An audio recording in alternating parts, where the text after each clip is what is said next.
রংপুর আমতা এবং পাঁশকুড়া এই অঞ্চল এই দিকে সব এদিকে জলটাকে দেখাও কিভাবে জল যাচ্ছে। এক্ষুনি সব তোমরাও ডুবে যাবে, এক্ষুনি সরে যেতে হবে। এইটা কালকে রাত্রে এই জলটা আবার ছেড়েছে নতুন করে ছেড়েছে এই জলটা। আজ দুটো পর্যন্ত উদয়নারায়ণপুর আমতা পাঁশকুড়া অনেক জায়গা আমরা কন্ট্রোল করলো, এই জায়গাগুলো ডুবে যাবে। আমি বলবো ডিএমকে এক্ষুনি এখান থেকে লোক শিফট করাতে। দুই হচ্ছে যাদের কাঁচা বাড়ি ভেঙে গেছে তাদের লিস্ট আমাকে দিতে। তিন হচ্ছে যাদের জমি নষ্ট হয়ে গেছে, শস্য নষ্ট হয়ে গেছে,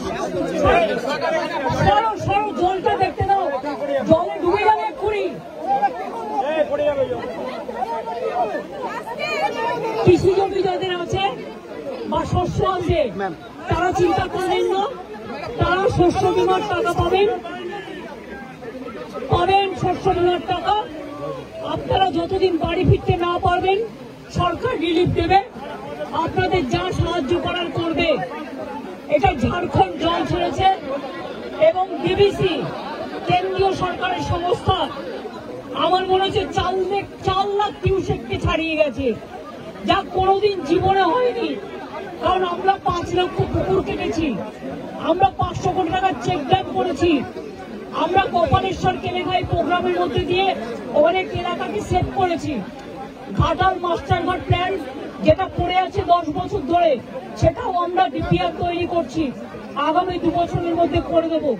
কিন্তু তা সত্ত্বেও যদি এই রেটে জল ছাড়ে আর ডিবিসির জল ধারণ ক্ষমতা এখন মাত্র 36% এসছে, কেন কেন্দ্রীয় সরকার ডিবিসি ড্রেজিং করবে না, ডিসিলটেশন করবে না?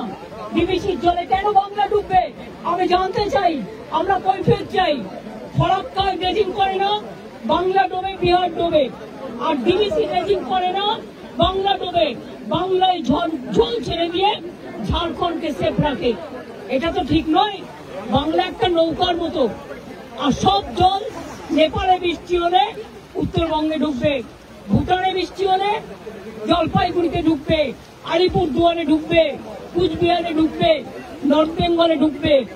আর মালদার ওদিকে গঙ্গার ইরোশন মুর্শিদাবাদে, আর দক্ষিণবঙ্গ ডুবছে ডিবিসির জলে। এবং আমি যা শুনেছি কাল রাতে জলের ওপর আবার জল ছেড়েছে।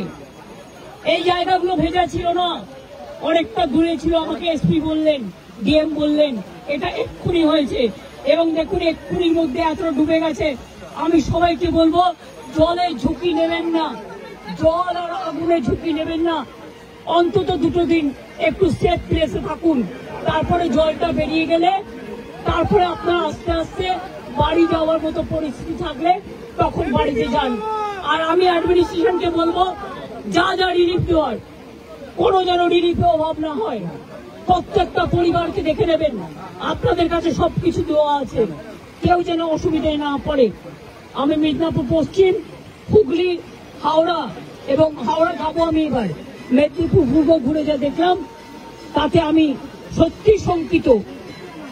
ডিবিসির সাথে আমরা ফার্দার কোনো সম্পর্ক রাখবো কিনা আমাদের সন্দেহ আছে।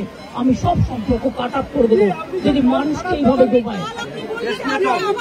আবার ছেড়েছে মানে পুরো চক্রান্ত, মানে এটা পূর্ব পরিকল্পিত এবং এটা পরিকল্পিত বন্যা। এটা আমাদের বৃষ্টির জলে বন্যা নয়, বৃষ্টি হয়েছে 3-4 দিন, কিন্তু এটা ম্যান মেড প্ল্যান। আমি আবার আপনাদের বলছি, আমি এখানে যারা আছেন এই দেখুন কতটা ভরে গেল আপনারা থাকতে থাকতে। আমি আপনাদের অনুরোধ করব সরে যান এক্ষুনি মানুষকে নিয়ে। সামনে থেকে যারা দোতলায় দাঁড়িয়ে আছেন ওই বাড়িটাও ভেঙে পড়তে পারে জলের তোড়ে, প্লিজ আপনারা সেফ জায়গায় চলে যান। জল কিন্তু 8 ঘন্টার মধ্যে ডুবিয়ে দেয় সব, আগুন যেমন হু হু করে ডুবিয়ে দেয়।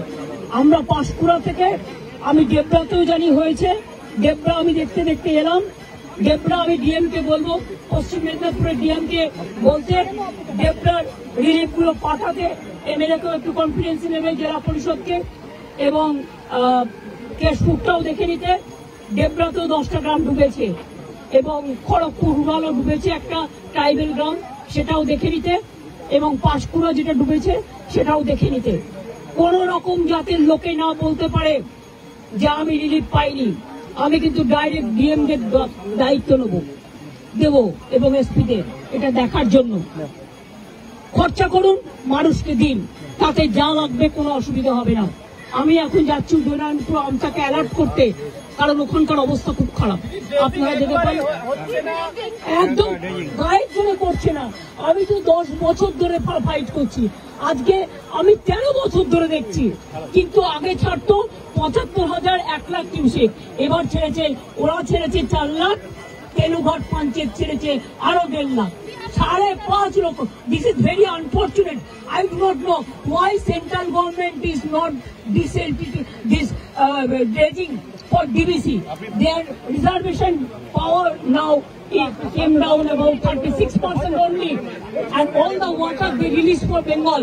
Why Bengal will be man-made flooded because of central government irresponsible activities? I am sorry, this is not Bengal water. This is the Jharkhand water from Tenughat Panchayat, and this is the water coming from central government organization, the DBC. এটা নিয়ে বড় আন্দোলনে যেতে হবে, এটা নিয়ে আমরা বড় আন্দোলনে যাব।